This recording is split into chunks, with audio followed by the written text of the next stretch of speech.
The Vanishing of Maria Ridulph. A 1957 cold case, 7-year-old Maria Ridulph and her best friend, 8-year-old Kathy, were enjoying themselves in the first snowfall of winter. They were blissfully unaware of the danger lurking nearby. As they giggled and played a game of duck the cars, a young man approached, charming his way into their little circle. In the next few moments, both their lives, and those of their families, would be forever changed. But who was this stranger, and what were his intentions?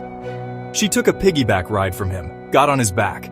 I came out without mittens, so my hands were cold, and I went home to get them. When I came back, Johnny and Maria were nowhere to be seen. The police were soon out with spotlights and megaphones, swarming the neighborhood with questions. Sycamore, Illinois.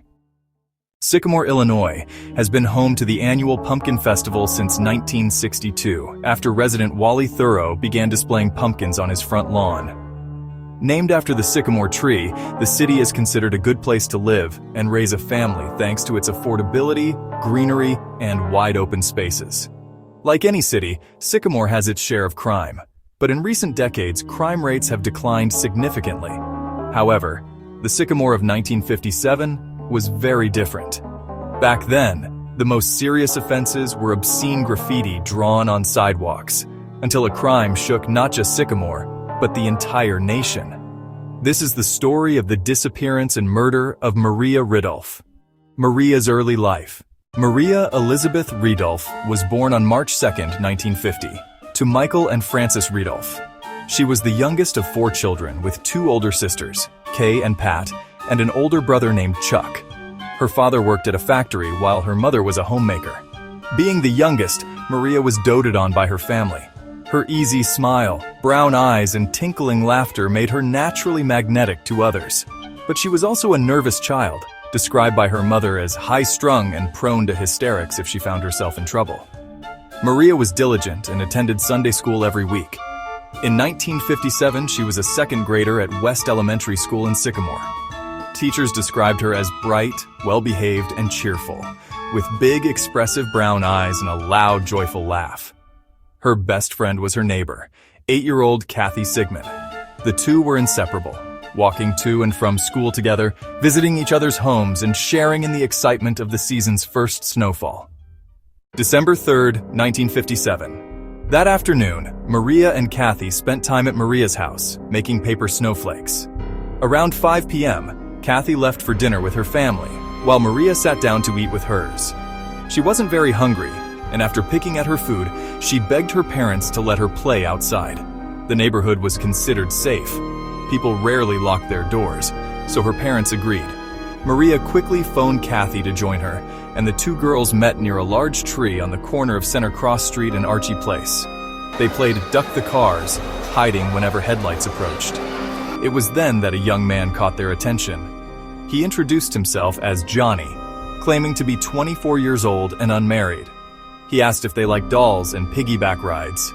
Maria eagerly said yes, while Kathy declined.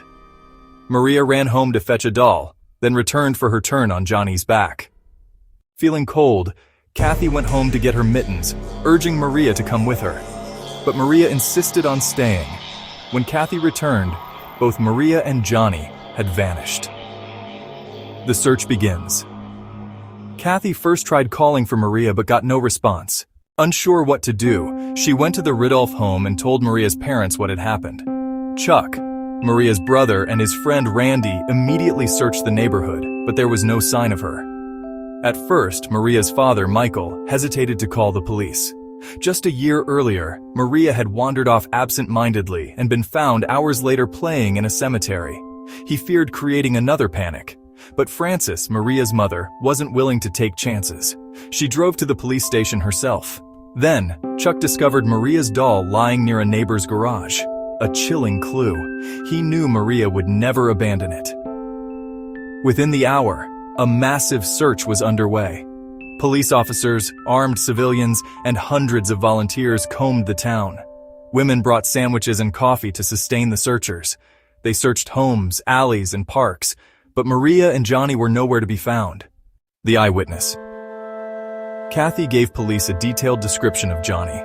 Light-haired, early 20s, a gap between his front teeth, tall with a slender chin and wearing a striped sweater in green, blue, and yellow. Newspaper headlines quickly spread the story. Maria's parents pleaded with the kidnapper through the media, begging for their daughter's safe return. The FBI soon joined the search, fearing Maria had been taken across state lines. Even President Dwight Eisenhower and FBI Director J. Edgar Hoover demanded updates. Planes flew overhead, lakes were drained, and even quarries were blasted with explosives. Yet there was no sign of Maria. Investigators began to suspect Maria had been killed by someone from outside Sycamore. Days passed. Kathy remained in protective custody, but when shown multiple photo lineups, she struggled to make an identification. At one point, she selected the photo of a man later proven to have been in prison at the time of the abduction. Her uncertainty left investigators frustrated. Meanwhile, leads trickled in, but nothing stuck.